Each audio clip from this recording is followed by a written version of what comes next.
নমস্কার। আমরা Kolkata police cyber crime branch থেকে এসেছি। সাইবার ক্রাইম ব্রাঞ্চ আপনারা হয়তো প্রথমে শুনে থাকতে পারতেন যে কলকাতা পুলিশ সাইবার পিএস বা সাইবার পুলিশ স্টেশন হয়তো ছিল, কিন্তু 2025-এর শুরুর দিক থেকে একটু সেটাকে একটু কাজের পরিধিটা বাড়ানোর জন্য সাইবার ক্রাইম ব্রাঞ্চ তৈরি হয়। সাইবার ক্রাইম ব্রাঞ্চ আমাদের লালবাজারেই অবস্থিত। এইখানে সাইবার ক্রাইম পুলিশ স্টেশন যেমন রয়েছে, পুলিশ স্টেশন যেখানে রয়েছে যেখানে সাইবার ক্রাইমের কোনো এফআইআর হয় সেরকম যেরকম রয়েছে, আরও অন্যান্য সাপোর্টিং সেকশন রয়েছে, যাতে এই সাইবার ফ্রড যেটা ডে বাই ডে এতই বাড়ছে, মানে সাইবার ফ্রডস্টাররা কিন্তু আমাদের থেকে সবসময় এক ধাপ এগিয়ে থাকে। সে আমরা বলতে গেলে যত ল এনফোর্সমেন্ট এজেন্সি রয়েছে, সেটা দেশ হোক বিদেশ হোক সব জায়গাতেই এই সাইবার ক্রাইমের জন্য এখন আপনারা হয়তো শুনে থাকবেন যে ইউএসের এজেন্সি এফবিআইও লড়ছে, এবং আমাদের সেন্ট্রাল লেভেলে সিবিআই পর্যন্ত সাইবার ক্রাইমের ইনভেস্টিগেশনে লেগে রয়েছে। তার কারণ হচ্ছে একটা সময় ছিল যখন সাইবার ক্রাইমগুলো আমাদের ভারতবর্ষের মাটি থেকে ইনিশিয়েট করা হতো বা ওইখানকার সিন্ডিকেটগুলি অপারেট হতো, কিন্তু এখন ভবিষ্যতে কিন্তু মানে বর্তমানে কিন্তু সেইগুলো না। ম্যাক্সিমাম ক্ষেত্রে দেখা যাচ্ছে এই সিন্ডিকেটগুলো অপারেট হচ্ছে আমাদের দেশের বাইরে থেকে। দেশের বাইরে বিভিন্ন ছোট ছোট দেশ যেখানে কোনো বৃহৎ কোনো দেশের প্রভাব রয়েছে সেইখানে থেকে এখানে অপারেট করা হচ্ছে। সেক্ষেত্রে কিন্তু যে শুধু আপনার একটা ইন্ডিভিজুয়াল কাউকে ফ্রড করলাম এটা তাদের টার্গেট থাকছে না, তাদের টার্গেট মেনলি থাকছে আমাদের ভারতবর্ষের অর্থনীতিকে আঘাত করা। তার কারণ হচ্ছে, ধরুন আপনি সারা জীবন ধরে যে সঞ্চয়টা করেছেন, যাই হোক সঞ্চয় যে পরিমাণই হোক, সে যা কাজ করেছে তার বেসিসে একটা সঞ্চয় হয়েছে, সে ব্যাংকে রেখেছে, ওই একটা কি দুটো ভুলের জন্য সেই পুরো টাকাটাই বেরিয়ে চলে গেল। আর সত্যি কথা বলতে কি, যে টাকা যদি একবার বেরিয়ে যায় এবং সময় মতো রিপোর্ট করা না হয়, সেই টাকা কিন্তু পাওয়া যায় না। তার কারণ হচ্ছে এই পুরো সিন্ডিকেটরা যে নাম্বার থেকে আপনাকে ফোন করছে সেই নাম্বারটা তার নিজের না, সিমটা তার নিজের না, যে অ্যাকাউন্টে আপনি টাকা দিচ্ছেন সেই অ্যাকাউন্টটাও যে নামে দেখতে পাচ্ছেন তার সেই লোকের কাছে নেই। এমনও হতে পারে সেই অ্যাকাউন্টের ইন্টারনেট ব্যাংকিং অ্যাক্সেস বিদেশ থেকে কোনো জায়গা থেকে হচ্ছে। সুতরাং আপনি হয়তো ভাবতে পারেন যে লোকটি আমাকে ফোন করেছিল, ফোন নাম্বারটি ট্র্যাক করে পুলিশকে ধরে নেবে। কোনোদিন পারবেন না। এমন জায়গায় যাবেন, গিয়ে দেখবেন সে একটা গরিব রিক্সা চালক বা সে চাষ করে, সে হয়তো তার শিক্ষাটা অতটা মানে পর্যাপ্ত ছিল না, সে ভুল করে কোনো জায়গায় বায়োমেট্রিক দিয়ে দিয়েছে বা কোনো তার কেওয়াইসি দিয়ে দিয়েছে, যার জন্য একটা অন্য কেউ অসৎ উদ্দেশ্যে কোনো সিম তুলে নিয়েছে বা তার কোনো একটা অ্যাকাউন্ট খুলে নেওয়া হয়েছে, সেই অ্যাকাউন্ট দিয়ে কাজগুলো করা হচ্ছে। এইবার আপনি যদি তাকে ধরে নিয়ে আসতে পারেন, ধরে নিয়ে আসলে কিন্তু আপনার যথাযথ যে অপরাধ করলো তার কিন্তু মানে সাজা হলো না। সুতরাং পয়সা যদি একবার বেরিয়ে চলে যায়, ফিনান্সিয়াল ফ্রডের ক্ষেত্রে সাইবার ক্রাইমে ম্যাক্সিমাম এখন হচ্ছে ফিনান্সিয়াল ফ্রড, যেটা এখন সব থেকে বেশি আঘাত দিচ্ছে এখন। ফিনান্সিয়াল ফ্রড মানে হচ্ছে যে কোনো হোক আপনার ফ্রড করে আপনার থেকে টাকা ওরা বার করে নেবে। এবার এখানে একটু কনসেপ্টটা হচ্ছে এরকম, ওরা কিন্তু বার করে নেয় না, এমন না ওরা কোনো ম্যাজিক জানে বা হ্যাক করে নিয়ে টাকা নিয়ে নিল, এরকম কিন্তু খুব কম হয়। ওরা আপনাকে এমনভাবে দুটো জিনিস করতে পারে। একটা হচ্ছে লোভ দেখাতে পারে যে আপনি ইনভেস্ট করুন, অমুক কোম্পানির নামে ইনভেস্ট করুন, অমুক শেয়ারে ইনভেস্ট করুন, করে টাকা আপনি লোভে পড়ে টাকা দিয়ে দিলেন। আর একটা হচ্ছে ভয়, যেটা খুব বেশি হচ্ছে এখন বর্তমানে ডিজিটাল অ্যারেস্ট নামে যে ঘটনাটা ঘটছে। আপনাকে ফোন করে বলল যে আপনার নামে ওয়ারেন্ট আছে, আপনার আধার মিসইউজ হয়েছে, আমার ফোন নাম্বার মিসইউজ হয়েছে, আপনার মুম্বাই পুলিশে ওয়ারেন্ট হয়েছে, এইসব বা নার্কোটিক্সের কোনো কেস হয়েছে বলে আপনাকে ডিজিটালি অ্যারেস্ট করার ভয় দেখিয়ে আপনার থেকে টাকা নিয়ে নিল। তখন কিন্তু আমরা এইটা ভুলে যাই যে পুলিশ মানে ভারতবর্ষে কি কোনো এমন কোনো প্রভিশন নেই যেখানে পুলিশ বা যে কোনো ল এনফোর্সমেন্ট এজেন্সি ডিজিটালি কাউকে অ্যারেস্ট করে। অ্যারেস্ট যদি কাউকে করতে হয় তাকে বাড়ি পর্যন্ত আসতে হবে, বা এবং আরও বলা আছে লোকাল থানাকে সঙ্গে নিয়ে এসে তাকে অ্যারেস্ট করতে হবে, অ্যারেস্ট ইন্টিমেশন দিতে হবে, গ্রাউন্ড অফ অ্যারেস্ট জানাতে হবে, 24 ঘন্টার মধ্যে কোর্টে প্রোডাকশন করাতে হবে। সেক্ষেত্রে এত কিছু জানার পরেও আমরা অনেক সময় ওই বলে ওদের ফাঁদে পা দিয়ে দিই যে ওরা বলে দিচ্ছে যে আপনাকে হাউস অ্যারেস্ট করা হলো, ডিজিটালি অ্যারেস্ট করা হলো, আপনি অ্যারেস্ট, তখন ওই ভয়ে সে পয়সা দিয়ে দিচ্ছে। এটা হচ্ছে, এটা এখনকার দিনে এই ধরনের যে সাইবার ক্রাইমগুলো হচ্ছে তার ফ্রডের পরিমাণ 20-25 হাজার টাকা হতে পারে, এমনও আছে আমাদের কাছে 4 কোটি টাকা 5 কোটি টাকাও দিয়ে দিয়েছে। এবং এমনও দেখা গেছে সে মানে প্রযুক্তি সম্বন্ধে তার প্রচুর জ্ঞান রয়েছে, এমন ব্যাকগ্রাউন্ডে সে চাকরি করে এসছে বা ব্যাংকিংয়ের সেক্টর থেকে এসছে, যার নলেজ আছে, তারপরেও কিন্তু সে দিচ্ছে। কেন দিচ্ছে? ভয়। মানে টাকা, মানে ফ্রড যখন হচ্ছে ওরা দুটো জিনিসকে টার্গেট করছে, একটা হচ্ছে আপনার লোভ, একটা হচ্ছে আপনার ভয়। এই দুটো জিনিসকে যদি আমরা একটু ওভারকাম করতে পারি তাহলে কিন্তু অনেকটাই আটকানো যাবে। আর সাইবার ওভারঅল যদি সাইবার ক্রাইম বা সাইবার ফ্রডের কথায় আসি, কোভিড পিরিয়ডের পরে কিন্তু দেখবেন আমাদের ইন্টারনেটের ইউজ সব থেকে বেড়ে গেছে। কোভিড পিরিয়ডের থেকেই আমাদের একটা প্র্যাকটিস তৈরি হয়ে গেছিলো যে work from home, class, tuition from home বিভিন্ন চালু হয়ে গেল। তারপর অনলাইন ওয়েবিনার, সেমিনার, ইউটিউব, টিচাররাও বলে দিচ্ছে যে ঠিক আছে ইউটিউবের লিঙ্ক দিয়ে দিচ্ছে, ওইখান থেকে জেনে নিন, শিখে নিন। অনেক টিউশন ক্লাস এখন চালু হয়ে গেছে ইউটিউবের বেসিসে। আপনি যখন ওইগুলোর জন্য আপনাকে ইন্টারনেট নিতেই হচ্ছে। তারপর তো অনেক যারা কোম্পানি তারা ফ্রিতে ইন্টারনেট দেওয়া ফ্রিতে না, মানে সস্তা ইন্টারনেট দেওয়া শুরু করলো, তখন আপনারাও ব্যবহার করতে শুরু করলাম। কিন্তু একটা কথা মাথায় রাখবেন, আপনি যে মোবাইলটা ইউজ করছেন, মোবাইলটা কিন্তু একটা কম্পিউটার। এই ল্যাপটপের মধ্যেও যা যা রয়েছে ওই মোবাইলের মধ্যে কিন্তু তাই তাই রয়েছে। সুতরাং দেখবেন আমরা বুকে হাত দিয়ে যদি মানে বলা হয়, আমরা একটা ওই ল্যাপটপ বা ওই কম্পিউটার বা মোবাইলটা যত না ইউজ জানি তার থেকে ইউজটা করি বেশি। আমরা কিন্তু ঠিকঠাক ইউজ জানি না যে কিভাবে কি করতে হবে, কিন্তু তো আমরা ইউজ করছি। আমরা অনেক এই করতে গিয়ে কিন্তু অনেক ডেটা, অনেক ইনফরমেশন লিক হচ্ছে। যারা ফ্রডস্টার তারা কিন্তু কোনো ম্যাজিক জানে না, আবার বলছি তারা কিন্তু কোনো ম্যাজিক জানে না। আপনি আপনার যা ইনফরমেশন দিয়ে রেখেছেন তার থেকেই ওরা বলে, এটা আমরা বলি সোশ্যাল ইঞ্জিনিয়ারিং। সোশ্যাল ইঞ্জিনিয়ারিং মানে হচ্ছে আপনার ডেটা, আপনার সোশ্যাল মিডিয়ায় বিভিন্ন জায়গায় যে দিয়ে রেখেছেন তার থেকে আমি আপনার ডেটা নেব, নিয়ে আমরা একটা প্রোফাইল বানাবো, আমি কিন্তু অনেক কিছু জেনে যাব। একটা উদাহরণ দিচ্ছি যে একটা ব্যক্তি, তার বাড়িতে হঠাৎ করে চুরি হয়েছে। তারা পুরীতে ঘুরতে গেছিল, পুরীতে ঘুরতে যাওয়ার সময় যেদিকে গেল তার 2 দিন পরে বাড়ি থেকে চুরি হয়ে গেল। এবার সে হয়তো সন্দেহ করছে যে ওর কাজের লোক কিছু করেছে বা পরিচিত কেউ করেছে। এমনভাবে চুরিটা হয়েছে তাদের কাছে খবর ছিল যে এই লোকটা পার্টিকুলার ওই সময় থাকবে না, বা বাড়ির ছাদে কীরকম দেখতে, ছাদের চিলেকোঠার ঘর কেমন দেখতে।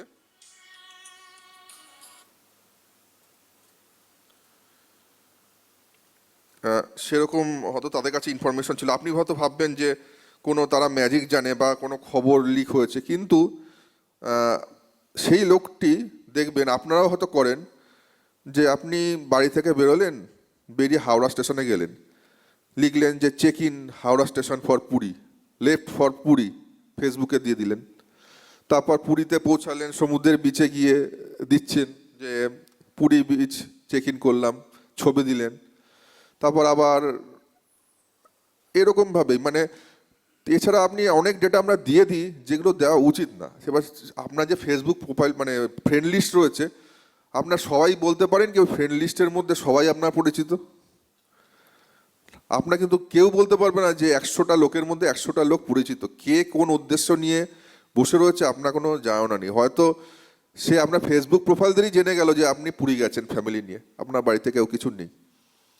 সুতরাং এটাকেই বলা হয় সোশ্যাল ইঞ্জিনিয়ারিং। এইভাবেই কিন্তু ওরা জানছে আমরা যত ইনপুট মানে দিয়ে রাখছি সোসাইটিতে, বা সেইগুলোই ওরা নিচ্ছে, নিয়ে প্রোফাইলিং বানাচ্ছে। ডিজিটাল অ্যারেস্টের ক্ষেত্রেও তাই।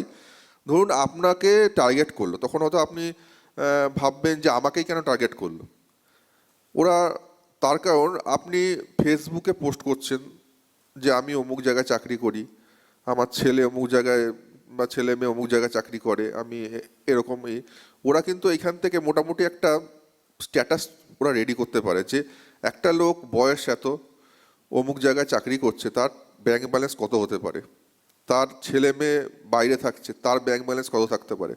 এইভাবে কিন্তু ওরা মোটামুটি একটা টার্গেট করে নেয় যে এর অ্যাকাউন্টে মোটামুটি 1 কোটি হোক, 50 লাখ হোক, 60 লাখ হোক, 2 কোটি হোক ব্যালেন্স থাকতে পারে। সেই মতো করেই আপনাকে টার্গেট করছে।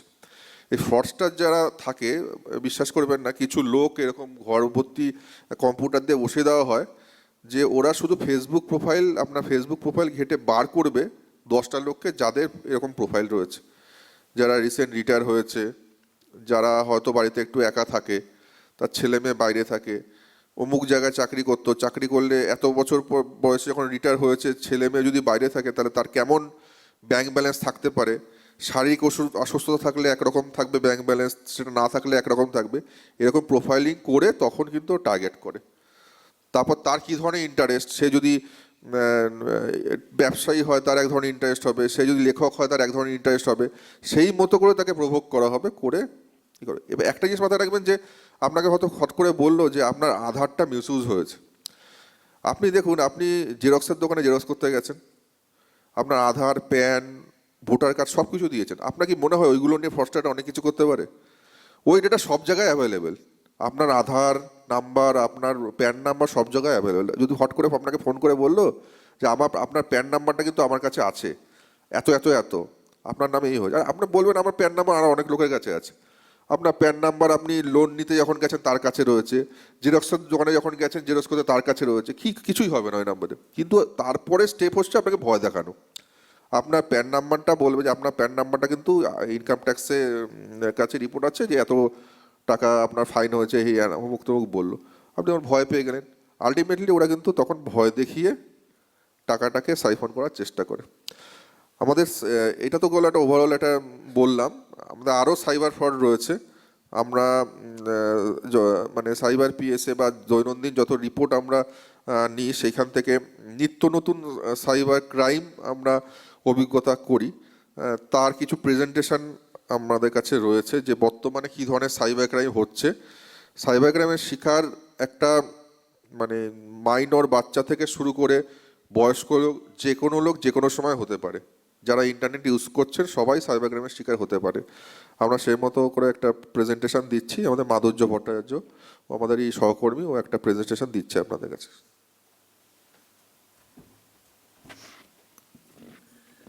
নমস্কার সবাইকে। আশা করি এখানে আপনারা সবাই ইন্টারনেট ইউজ করছেন, তাই তো? এবার ইন্টারনেট যখন ইউজ করছেন, সাইবার প্রতারণা হওয়া আপনাদের কাছে কিন্তু মানে হলে খুব বড় বিষয় কিছু না। আমরা প্রতিনিয়ত কিছু না কিছু সাইবার ক্রাইম কিন্তু ফেস করছি, কিছু না কিছু আমাদের সাথে দৈনন্দিন জীবনে হচ্ছে। এই সাইবার ফ্রডদের 3টে লক্ষ্য থাকে। এক, আপনার ডেটা নেওয়া। এই ডেটাগুলো পাচ্ছে, আমরাই যে ডেটাগুলো নিজের আপলোড করছি ইন্টারনেটে, সেই ডেটাগুলো কিন্তু প্রতিনিয়ত কোথাও না কোথাও একটা বিক্রি হচ্ছে। 2, আপনার অর্থ। এই ডেটা ইউজ করে কোনো ক্রমে আপনার থেকে টাকা পয়সা নেওয়াটা হচ্ছে সাইবার অপরাধীদের দ্বিতীয় উদ্দেশ্য। আর তৃতীয় উদ্দেশ্য, মানে যখন এই দুটো উদ্দেশ্যতে তারা সফল হচ্ছে না, তখন তাদের তৃতীয় উদ্দেশ্য হচ্ছে আপনাদের মানহানি করা, ডিফেম করে আপনাদেরকে লোক সমাজের ভয় দেখিয়ে আপনাদের থেকে টাকা আদায় করা। এই 3টে জিনিসের ওপর কিন্তু সাইবার অপরাধীরা দাঁড়িয়ে রয়েছে। এবার সাইবার অপরাধ হলে কোথায় যাব আমরা? যখনই আপনাদের মনে হবে যে আপনাদের সাথে সাইবার প্রতারণা হয়েছে, তখন সবার আগে যেটা করতে হবে, 1930 নাম্বারটা কারা শুনেছেন এখানে? হ্যাঁ, 1930 একটা ন্যাশনাল হেল্পলাইন নাম্বার। ওটারই ওয়েবসাইটটা হচ্ছে cybercrime.gov.in। এখানে দেখুন মেনশন করা আছে cybercrime.gov.in। যদি আপনারা 1930 যেটা ন্যাশনাল হেল্পলাইন নাম্বার, ওখানে কোনোভাবে ওটাকে ব্যস্ত পান, নিজেরা কিন্তু এই ওয়েবসাইট থেকে আপনাদের কমপ্লেনটা লজ করতে পারবেন। এরপরে আপনাদের একখানা অ্যাকনলেজমেন্ট নাম্বার দেওয়া হবে। ওই নাম্বারটা নিয়ে আপনারা লোকাল থানা বা লোকাল যে সাইবার সেল আছে সেখানে যান, সেখান থেকে আপনারা হেল্পটা পাবেন। আগে কিন্তু 1930 বা cybercrime.gov.in কমপ্লেনটা করতে হবে, কারণ যেহেতু এখন সাইবার ক্রাইমের ট্রেন্ডটা একটু পাল্টে গেছে, পুরোটাই ফিনান্সিয়ালের দিকে চলে যাচ্ছে। আমাদের মূল উদ্দেশ্য হচ্ছে আগে টাকাটা যেটা গেছে সেটাকে বন্ধ করা, মানে সেখানে ব্লক করা। একবার যদি সেই টাকা ফ্রডস্টাররা এনক্যাশ করে নেয়, সে এটিএম উইথড্রল করুক বা চেক উইথড্রল করুক, যেভাবেই করুক, তাহলে কিন্তু পাওয়াটা খুব মুশকিল। তাই জন্য ব্যাংকে থাকাকালীনই আমাদের চেষ্টা হওয়া দরকার যে টাকাটা ওখানে আটকানো যাক, ঠিক আছে? আর কলকাতা পুলিশ এরিয়ার জন্য এই 10খানা সাইবার সেল আছে। এই 10টি সাইবার সেলেই লালবাজার হেডকোয়ার্টার, তার আন্ডারে এই 10টি সাইবার সেল। যার বাড়ি ধরুন যাদবপুর এরিয়ায়, সে গেল যাদবপুর এরিয়ায় যে সাইবার সেল আছে। যদি সাউথ ডিভিশন সাইবার সেলের আন্ডারে হয়, সেখানেও গিয়ে আপনারা কমপ্লেন করতে পারেন। মানে আপনার বাড়ি একদম হয়তো ধরুন এই প্রগতি ময়দান থানার কাছে, সেখান থেকে আপনাকে লালবাজারে ছুটে আসতে হবে না, তার জন্য ইস্ট ডিভিশন সাইবার সেল আছে, আপনার কাছে পড়বে, রিপোর্টটা হওয়া আগে দরকার। আচ্ছা, ডিজিটাল অ্যারেস্ট টার্মটা নিশ্চয়ই সবাই শুনেছেন। এখানে ডিজিটাল অ্যারেস্টের 2-3 রকমভাবে ডিজিটাল অ্যারেস্ট করে, প্রতারণা করে। ডিজিটাল অ্যারেস্ট বলে কিছু হয় না, 2-3 রকমভাবে করার চেষ্টা করে। একটা হচ্ছে আপনার কাছে ফোন আসবে কোনো কুরিয়ার কোম্পানির থেকে, কুরিয়ার কোম্পানির নাম করে ফোন এসে বলবে যে আপনার যে পার্সেলটা মুম্বাই থেকে তাইওয়ানে যাচ্ছিল, সেখানে অনেক ড্রাগস পাওয়া গেছে, অনেক পাসপোর্ট পাওয়া গেছে, ফোন পাওয়া গেছে, সিম কার্ড পাওয়া গেছে, এগুলো সবই ইললিগাল। এর জন্য আপনার এগেনস্টে মুম্বাই ক্রাইম ব্রাঞ্চ বা দিল্লি ক্রাইম ব্রাঞ্চ একখানা কেস করেছে, তাই জন্য আপনাকে ওখানে ডাইরেক্টলি কানেক্ট করে দেওয়া হচ্ছে। এটা হচ্ছে প্রথম পদ্ধতি। সেকেন্ড পদ্ধতি কি, যে ট্রাইয়ের নাম করে, telecom regulatory authority of India আপনাকে ফোন করে বলবে যে আমি ট্রাইয়ের থেকে ফোন করে কথা বলছি, আপনার সিম কার্ডটি মানি লন্ডারিংয়ের জন্য ইউজ করা হয়েছে এবং মানি লন্ডারিংয়ের কেস একখানা আপনার এগেনস্টে করা হয়েছে। সেটা আবার সেই যেখানে থাকছেন, আপনি কলকাতার বাসিন্দা, তাই আপনাকে বলবে মুম্বাই বা দিল্লি।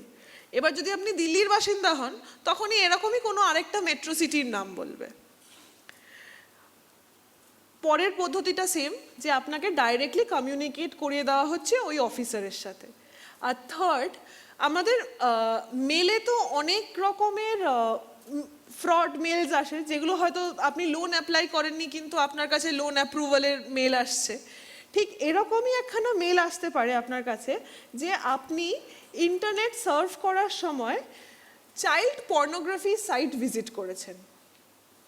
আর এই চাইল্ড পর্নোগ্রাফি সাইট হচ্ছে একটি অপরাধমূলক জিনিস, সেখানে আপনি ভিজিট করতে পারেন না। তাই জন্য আপনার এগেনস্টে একখানা কেস করা হয়েছে, নিচে দেওয়া নাম্বার বা স্কাইপ আইডির সাথে যোগাযোগ করতে হবে আপনাকে। এরপরে কি হবে, যখন আপনাদের সাথে যোগাযোগ করছে ওরা, ওই যোগাযোগ করার পর আপনাকে বলবে যে আপনার যেহেতু কেস হয়েছে আপনার এগেনস্টে, আপনাকে ডিজিটালি প্রেজেন্ট থাকতে হবে, আপনাকে ডিজিটালি অ্যারেস্ট করা হচ্ছে, সারাক্ষণ ক্যামেরাটাকে অন করে রাখতে হবে, বা পরিচিত কারোর কাছে বলা যাবে না, তাহলে আপনার পরিবারের লোকজনকেও অ্যারেস্ট করা হবে। এবং তারপরে বলা হবে যেহেতু আপনার নামটি এর মধ্যে যুক্ত আছে, আপনার যা সঞ্চয় করা টাকা আছে সারা জীবনের সঞ্চয় একটি আরবিআই অ্যাপ্রুভড ব্যাংক অ্যাকাউন্টে রাখতে হবে। আপনার কাছে যা যা ব্যাংক অ্যাকাউন্ট আছে সবের টাকা নিয়ে ওই একটা আরবিআই ব্যাংক অ্যাকাউন্টে রাখতে হবে। সেটি আদৌ আরবিআই এর অ্যাকাউন্ট না, আরবিআই কখনোই এরকম কোনো গাইডলাইন দেয় না। এবার যেই আপনি টাকাটা রাখলেন, তখন আইদার তারা ফুল ভ্যানিশ, আপনার সাথে কোনোভাবেই কোনো কমিউনিকেট করবেন না, অর এলস এরকমও দেখা গেছে বাড়ির দলিল বা হয়তো যাদের গয়নাগাটি আছে গয়নাগাটি বিক্রি করে আরও টাকার প্রেশার দিয়ে সেই টাকা হাতিয়েছে ফ্রডস্টাররা।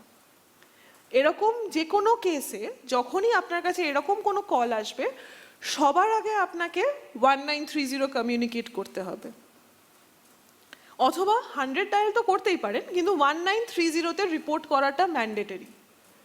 সে আপনার সাথে ফ্রড হোক আর না হোক, অ্যাটেম্পট টু ফ্রডটাকেও কিন্তু আপনি ওখানে রেজিস্টার করতে পারবেন। আচ্ছা, নেক্সট হচ্ছে ইনভেস্টমেন্ট ফ্রড। শুনেছেন এখানে কেউ এরকম ইনভেস্টমেন্ট ফ্রড? শুনেছেন? সিন্স এখানে আপনারা সবাই একটু এজেড আছেন, আপনাদের কাছে কিন্তু একখানা লামসাম অ্যামাউন্ট আছে, রিটায়ারমেন্টের পয়সা হোক বা সারা জীবন যা আপনি মার্কেটে ইনভেস্ট করেছেন সেই টাকাগুলো একটা আছে। এবার প্রতিনিয়ত সোশ্যাল মিডিয়াতে আপনারা দেখবেন যে আপনাদের কাছে এরকম অ্যাডভার্টাইজমেন্টস আসছে যে শর্ট টাইমে কম টাকা ইনভেস্ট করে ডাবল বা ট্রিপল রিটার্ন পাওয়া। এরকম অ্যাডভার্টাইজমেন্ট আপনি হোয়াটসঅ্যাপেও পাবেন, ইনস্টাগ্রাম, ফেসবুক, যদি কেউ টেলিগ্রাম করে থাকেন তারাও পাবেন। মানে যারা কলেজ স্টুডেন্টসরা তোমরা পেছনে বসে রয়েছো তারাও নিশ্চয়ই পেয়েছো এই জিনিসগুলো, যে কম টাকা ইনভেস্ট করে বেশি রিটার্ন কম দিনের মধ্যে। আর এই ইনভেস্টমেন্টগুলো করার জন্য কিন্তু কখনোই মানে কোনো লামসাম অ্যামাউন্ট ওরা চাইছে না। আর যেই অ্যাডভার্টাইজমেন্টগুলো আপনারা ক্লিক করবেন সঙ্গে সঙ্গে দেখবেন একটা গ্রুপে অ্যাড হয়ে গেছে। সেটা ইনস্টাগ্রামের কোনো গ্রুপ হতে পারে, ফেসবুকের হতে পারে, হোয়াটসঅ্যাপের হতে পারে বা টেলিগ্রামেরও হতে পারে। এই গ্রুপগুলোতে অ্যাড হয়ে গিয়ে আপনারা দেখতে পারবেন যে হয়তো 100 জন মেম্বার আছে গ্রুপের, তার মধ্যে 80 জন এরকম পোস্ট করছে যে তারা 10 দিনে ডাবল ইনকাম করেছেন।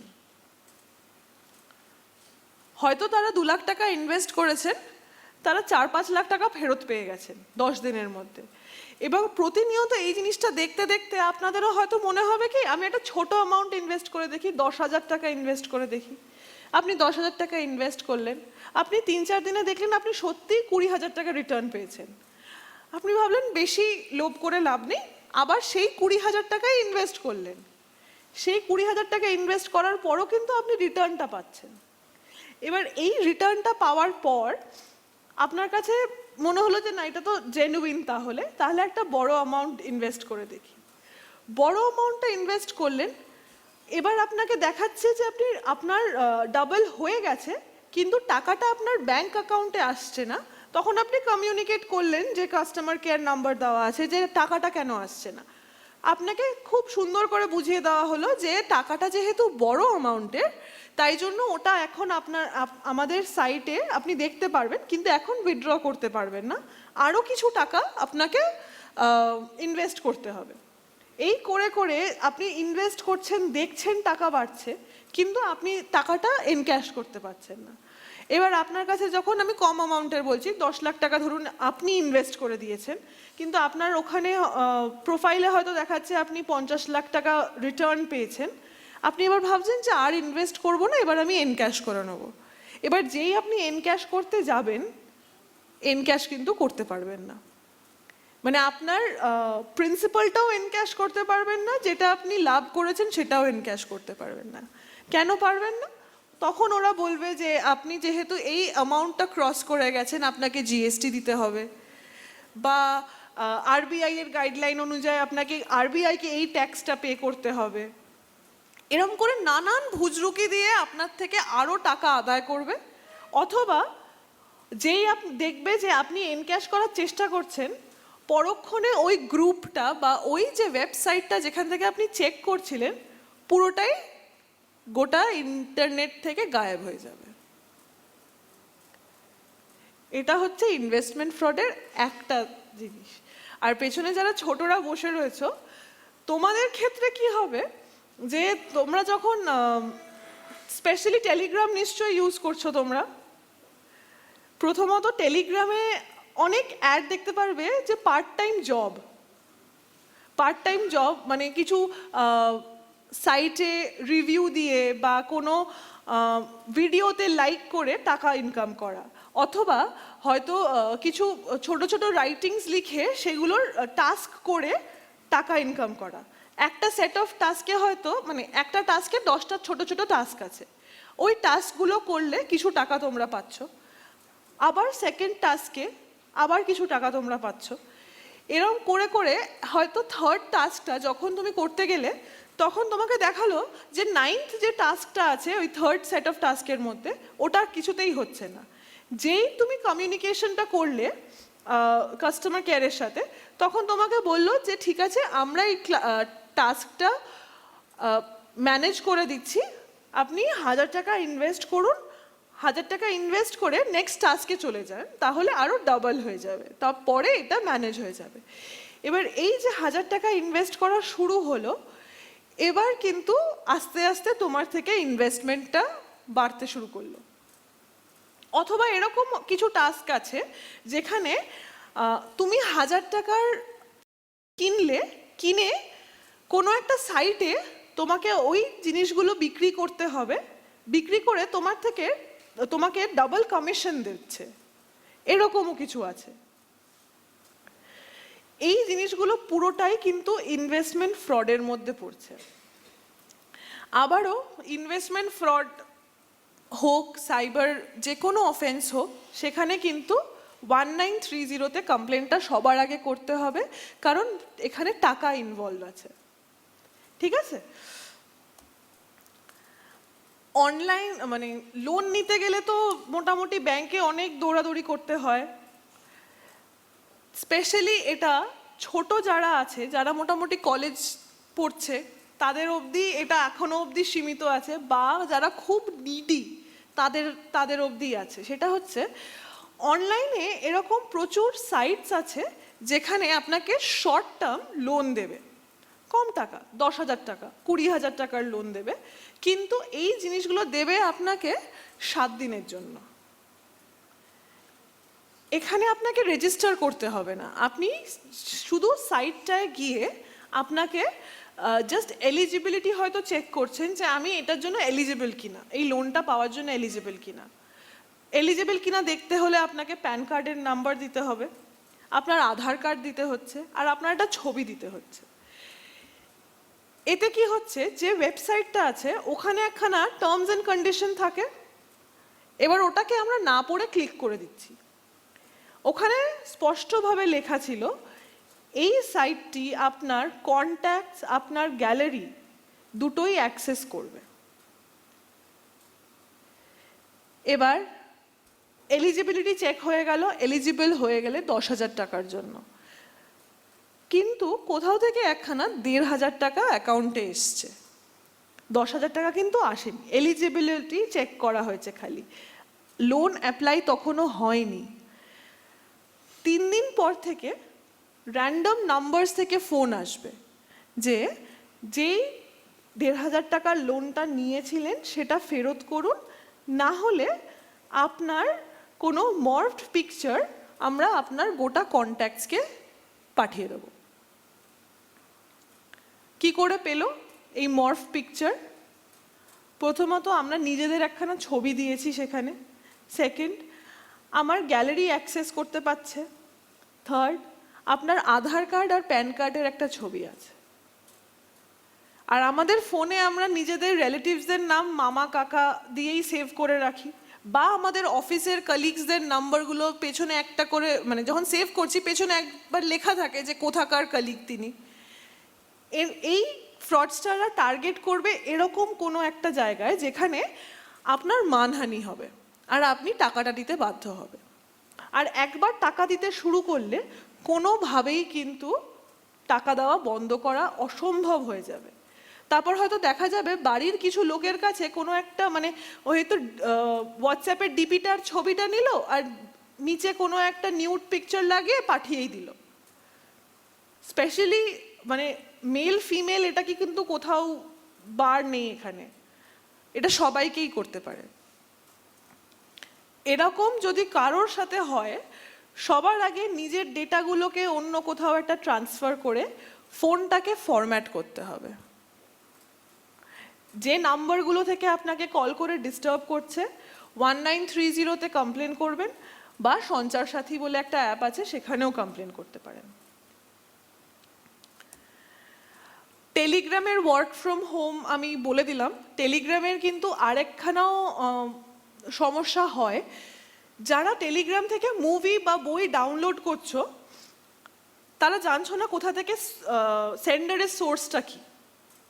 সেখানে যদি একটা রিমোট অ্যাক্সেস ফাইল থাকে, সেই রিমোট অ্যাক্সেস ফাইলে কিন্তু ফোনটা আপনি কলকাতায় থাকলেও আপনার ফোনটা কিন্তু মোটামুটি কুচবিহার বলুন, কালিম্পং বলুন বা অন্য কোনো দেশেও অ্যাক্সেস করা যেতে পারে, যে আপনাকে ওই জিনিসটা পাঠিয়েছে। সেখানে কিন্তু two step authentication, I hope আপনাদের সবার টু স্টেপ অথেন্টিকেশন করা আছে প্রত্যেকটি অ্যাপে।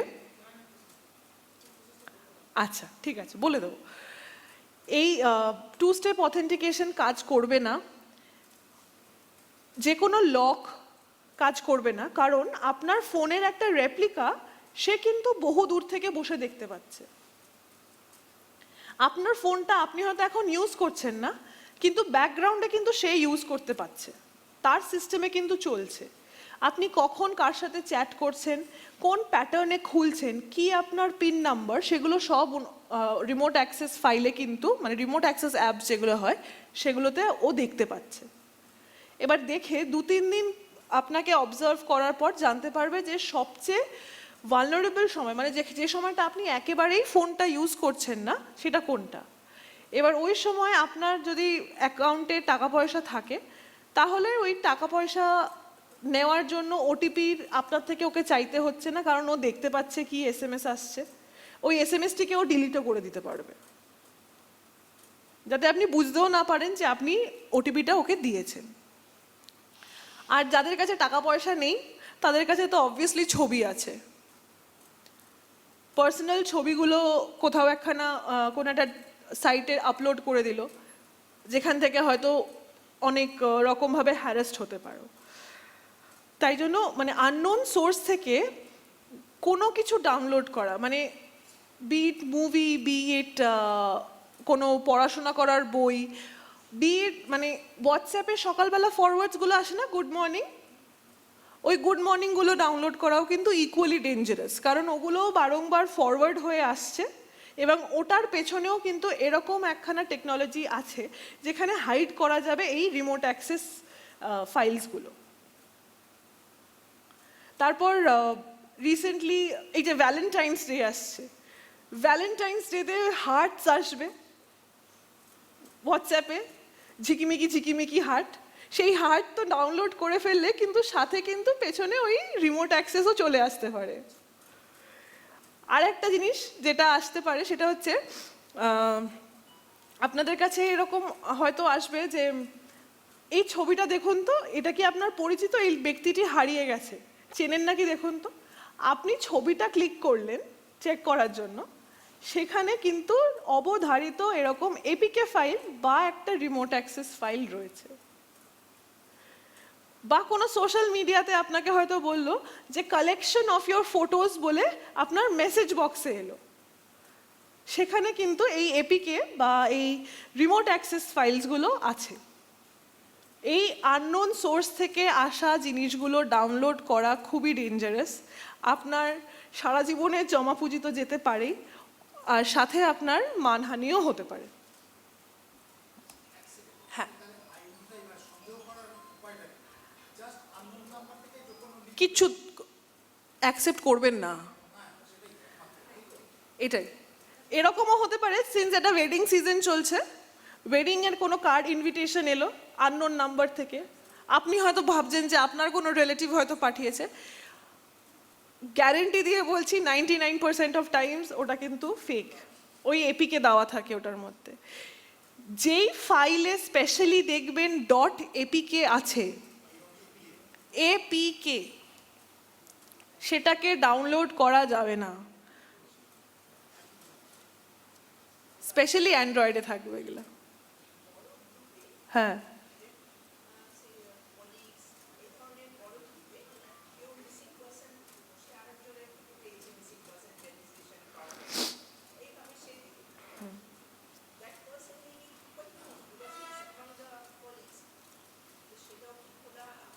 আপনি কি করে বুঝতে পারছেন যে পাঠাচ্ছে তার হোয়াটসঅ্যাপটা কম্প্রোমাইজ হয়নি?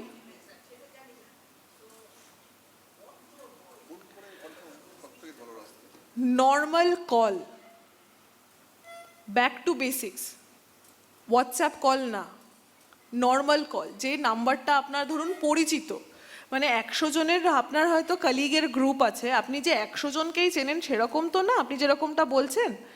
যদি আপনার চেনা জানা, ব্যক্তিগত চেনা জানা কেউ হয়, তাকে ফোন করে জিজ্ঞেস করুন, আর না হলে পুলিশ দেখছে, ওটা পুলিশ টেক কেয়ার করবে। মানে এতটাও পরোপকারী হতে হবে না এখন আর। Do not download. ওটাই তো ডাউনলোড করা হচ্ছে। হোয়াটসঅ্যাপের অটো ডাউনলোডটা কিন্তু অফ রাখতে হবে, মোদ্দা কথা এটাই। হোয়াটসঅ্যাপে একখানা অপশন আছে অটো ডাউনলোড, ওটাকে বন্ধ রাখতে হবে। ওই যে যা পাঠাচ্ছে ডাউনলোড হয়ে যাচ্ছে, ওটা মানে ফোনের কোথায় গিয়ে সেভ হচ্ছে সেটা আপনি বুঝতে পারছেন না, এরকমটা করলে কিন্তু হবে না।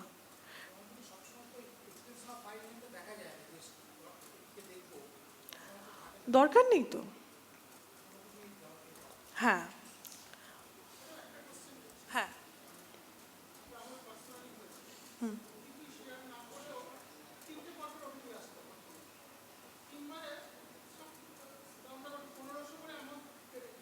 হুম।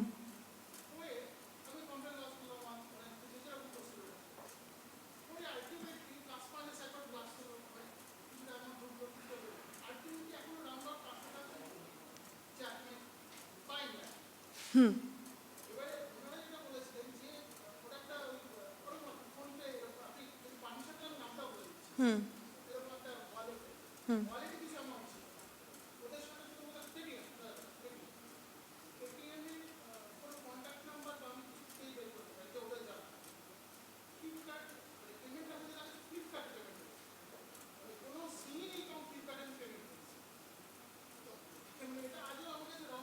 আপনার কি ফ্লিপকার্টে অ্যাকাউন্ট আছে?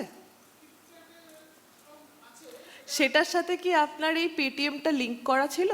মানে এইটা পেমেন্ট কখনো করেছেন? অন্য পেমেন্ট করেছেন। যেই অ্যাপটার সাথেই আপনার এই যে ওয়ালেটটা, ধরুন আপনার ফ্লিপকার্টে অ্যাকাউন্ট আছে, আর সেখানে যদি আপনি ওয়ালেটে কোনো টাকা পয়সা রেখে দেন, সেটাও কিন্তু একটা কজ অফ আপনার কম্প্রোমাইজ হতে পারে। কারণ সাধারণত আমরা কি করি, এই যে শপিং সাইটসগুলো হয় সেখানে আমরা টু ফ্যাক্টর অথেন্টিকেশনটা কিন্তু করি না, মোস্টলি করা হয় না। এবার এতে কি হয়, আপনার ফ্লিপকার্টের তো সারাক্ষণ আপনি ফোনটার মধ্যে খুলেই রাখছেন, বা ধরুন ল্যাপটপ থেকে করছেন, অ্যাকাউন্টটা কিন্তু খোলাই থাকেন, লগ আউট করে আপনি বেরোন না। এবার হতে পারে কোনোভাবে ওই জিনিসটা কম্প্রোমাইজ হয়ে গেছে, অন্য কারোর কাছে ক্রেডেনশিয়ালটা চলে গেছে, হতে পারে। হ্যাঁ হ্যাঁ। হুম।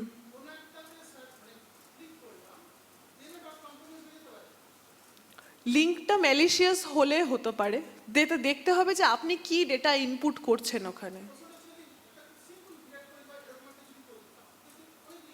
হ্যাঁ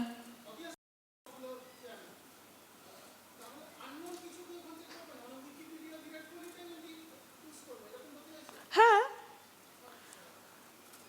আরেকটা যেটা জিনিস এখন খুব হচ্ছে, আমরা তো সবাই খুব বেড়াতে টেড়াতে যাই, বেড়াতে যাওয়ার জন্য হোটেল বুকিংয়ের জন্য আমরা কিন্তু গুগলের উপরেই ভরসাটা করি, যে কোথায় আমাদের সস্তায়, মানে আমরা যদি এই প্রম্পটটা দিই, আমার পুরীতে সি ফেসিং রুম 2000 টাকার মধ্যে চাই ফর 4 days, গুগল কিন্তু আপনাকে সেম রেটে বা তার থেকে কমে আরও কিছু অফার্স লাগিয়ে সেরকম একটা 10 পাতার একখানা পেজ প্রেজেন্ট করবে। আর আমাদের একখানা বদ্ধমূল ধারণা যে গুগলের প্রথম পেজে নেই মানে দ্য আনসার ইজ মানে নন এক্সিস্টিং, তাই তো স্টুডেন্টস? এখন তোমরা চ্যাট জিপিটি করছো ঠিকই, কিন্তু গুগলের প্রথম পেজে না থাকলে ওই কোয়েশ্চেনটাই ভুল, তাই তো?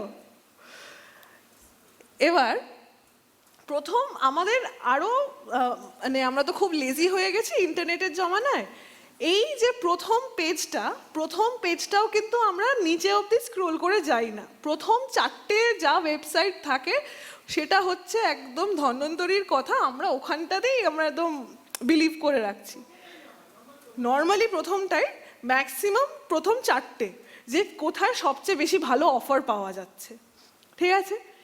এই করতে গিয়ে আমাদের গত বছর থেকে আমরা প্রায় প্রচুর কমপ্লেন পেয়েছি। মোটামুটি গত বছর মে মাসে একখানা কেস রেজিস্টার করা হয়, অ্যাকিউমুলেট করা হয় 83খানা কমপ্লেন। 83 মানে গত বছর জানুয়ারি থেকে মে মাসের মধ্যে 83খানা কমপ্লেন জোড়া করে একটা কেস করা হয় এই হোটেল বুকিংয়ের জন্য খালি। সেখানে মোটামুটি 15 লাখ টাকার ফ্রড আছে। কি করে ফ্রডগুলো হলো? হোটেলই তো সার্চ করেছে। হোটেল সার্চে কি হতে পারে? হোটেল যেগুলো সার্চ করেছে খুব লুক্রেটিভ অফার ছিল, পেমেন্ট করেছে।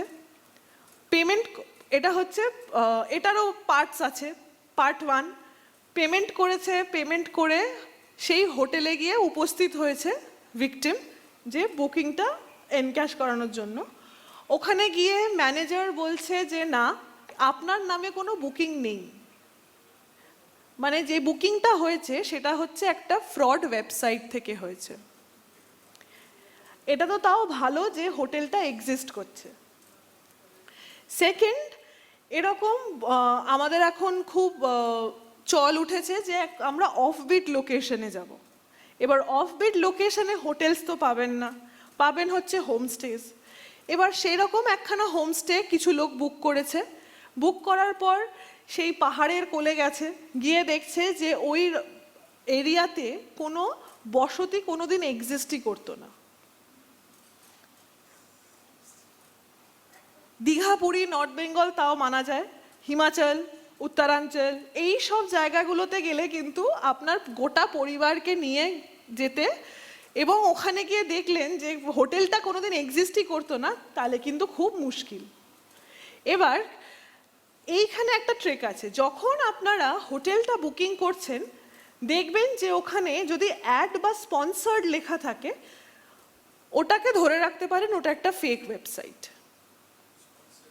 স্পন্সর্ড অথবা অ্যাড খুব ছোট্ট করে পাশে লেখা থাকে, ঠিক যেরকম আমাদের টার্মস অ্যান্ড কন্ডিশন বলে একটা অ্যাস্টেরিক দেওয়া থাকে, ঠিক অতটাই ছোট করে একটা লেখা থাকে।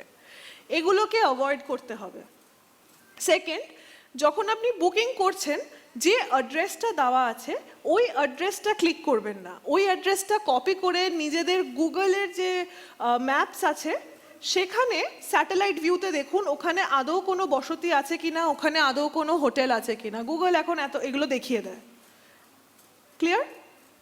থার্ড, যদি আপনি ওরকম কোনো হোটেল বুক করছেন যেখানে আপনাকে বলছে যে আপনার আমাদের হোটেলের পেমেন্ট গেটওয়ে যেটা আছে সাইটে সেটা খারাপ আছে, আপনাকে অন্য একটা ইউপিআই দিচ্ছে, সেই ইউপিআইতে পেমেন্ট করতে হবে, তাহলে কিন্তু এটা ফ্রড। পেমেন্ট গেটওয়ে ছাড়া পেমেন্ট করা যাবে না। এই জিনিসগুলো কিন্তু একটু মাথায় রাখতে হবে। ঠিক আছে? আর সোশ্যাল মিডিয়াতে ফেক প্রোফাইল হতে পারে, প্রোফাইলটাকে লক রাখতে হবে। নিজের সব ছবি সবাইকে দেখানোর কোনো দরকার নেই। যাদেরকে চেনেন পার্সোনালি বা একটু পরিচিত তাদেরকেই সোশ্যাল মিডিয়ায় রাখবেন, র্যান্ডম লোকজনকে রাখবেন না। এখানে যদি কারোর কি বলবো ইনফ্লুয়েন্সার পেজ থাকে বা হয়তো কেউ কবিতা লেখেন, কবিতা পড়েন বা গান করেন, সেগুলো আপলোড করেন, সেই পেজটা একটা আলাদা পেজ করুন। নিজের সোশ্যাল মিডিয়া প্রোফাইলে ওটা রাখবেন না। কম্প্রোমাইজ হলে পুরো জিনিসটা কম্প্রোমাইজ হচ্ছে তাহলে। কারণ আমাদের পার্সোনাল প্রোফাইলগুলোতে আমাদের অনেক বেশি ডিটেলস থাকে। আমাদের বাড়ির হয়তো একখানা ছবি রয়েছে বা হয়তো আমাদের মানে পরিবারের লোকজনের আরও ছবি রয়েছে। এই জিনিসগুলো করা যাবে না। ভিডিও কল তো প্রত্যেকেই অ্যাকসেপ্ট করেন, তো আননোন ভিডিও কল অ্যাকসেপ্ট করে এরকম বহু লোক প্রতারিত হয়েছে, যেখানে আপনি ভিডিও কলটা অ্যাকসেপ্ট করলেন, করার পর দেখা গেল যে ওখানে কোনো একখানা পর্নোগ্রাফিক মুভি চলছে। আপনি সঙ্গে সঙ্গে কেটে দিলেন, কিন্তু যেখান থেকে ফোনটা এসছিল সেখানে স্ক্রিন রেকর্ডিং চলছিল, তাই জন্য আপনার ফেসটা ওখানে চলে গেছে। এবার ওইটা দিয়ে কিন্তু আপনাকে ব্ল্যাকমেল করে টাকা পয়সা নেওয়ার তাল করবে। হ্যাঁ হ্যাঁ, না এখন ওটাও চলে গেছে, মানে অতটাও সিকিওর না। আপনাকে একটুখানি ভালো করে দেখতে হবে যে ওয়েবসাইটটা সেম আছে কিনা।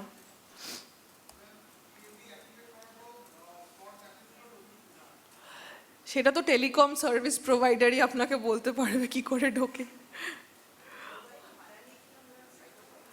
না, লোকাল থানায় যাবেন, বা সঞ্চার সাথী বলে একটা অ্যাপ মানে একটা ওয়েবসাইট আছে, ওখানে গিয়ে রিপোর্ট করবেন।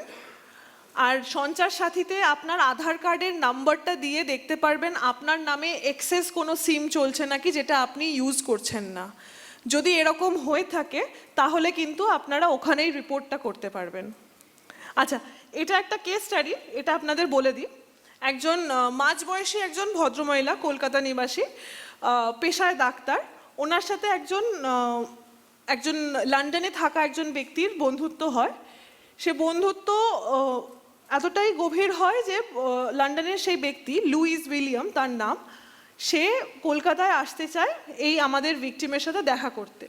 কিন্তু যেদিন তার কলকাতায় আসার কথা, তাকে কলকাতা এয়ারপোর্ট থেকে কাস্টমস থেকে ফোন করে জানানো হয় যে যেহেতু তেনার ব্যক্তি এই লুই উইলিয়ামের কাছে অনেক ভ্যালুয়েবল গিফটস আছে এবং অনেক ফরেন কারেন্সিজ আছে, তাই জন্য ওনাকে অ্যারেস্ট করা হচ্ছে এবং ওনাকে ছাড়ানোর জন্য আপনাকে ফাইন দিতে হবে। অ্যান্ড সিন্স ইন্ডিয়াতে ইনি আপনাকেই চেনেন, তাই জন্য আপনাকে পেমেন্টটা করতে হবে। উনি টাকা দেন, মোটামুটি 95 লক্ষ টাকা দেওয়ার পর আমাদের কাছে আসেন। এসে অভিযোগ তার কিন্তু এটাই ছিল যে কাস্টমে ওনার ফ্রেন্ডকে আটকে রেখেছে, এটা ছিল না যে ওনার ফ্রড হয়েছে। অনেক বোঝানোর পর ওনাকে দিয়ে একটা কমপ্লেন লেখানো হয়। সেই কমপ্লেনের তদন্ত করে এই যে ডেভিড চিবুনা যাকে দেখতে পাচ্ছেন, এই হচ্ছে ওই নিচে লুই উইলিয়াম, আসল লুই উইলিয়াম, তাকে ধরা হয়।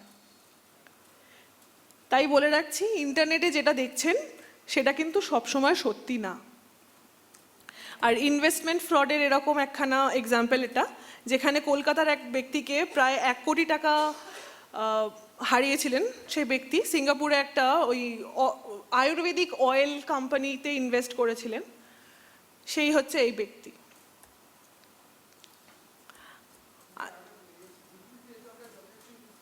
হ্যাঁ, প্রত্যেকটা ব্যাংকের নিজস্ব অ্যাপ আছে। আরবিআই বলে দিয়েছে যে এরকম থার্ড পার্টি অ্যাপ থেকে যদি কোনো ফ্রড হয় তাহলে তার দায়িত্ব আরবিআই নেবে না। ঠিক আছে, আপনি ইউজ করতেই পারেন, যে অ্যাকাউন্টে কম টাকা আছে সেই অ্যাকাউন্টটা দিয়ে এই ফোনপে বা গুগল পে লিঙ্ক করে রেখে ইউজ করুন, কিন্তু আরবিআই কিন্তু গাইডলাইন দিয়ে দিয়েছে। আচ্ছা, যে সঞ্চার সাথী অ্যাপ ওয়েবসাইটটার কথা বলছিলাম, এটা হচ্ছে সেই সঞ্চার সাথী। ফোন হারিয়ে গেলে বা আপনার নামে অন্য কোনো সিম চলছে কিনা সেটা জানার জন্য এখানে দেখতে পারেন।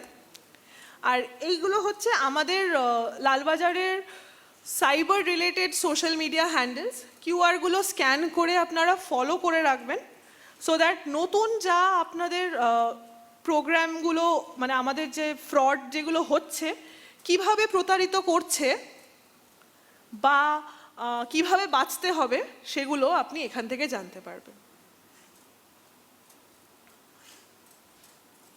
ঠিক আছে, থ্যাংক ইউ।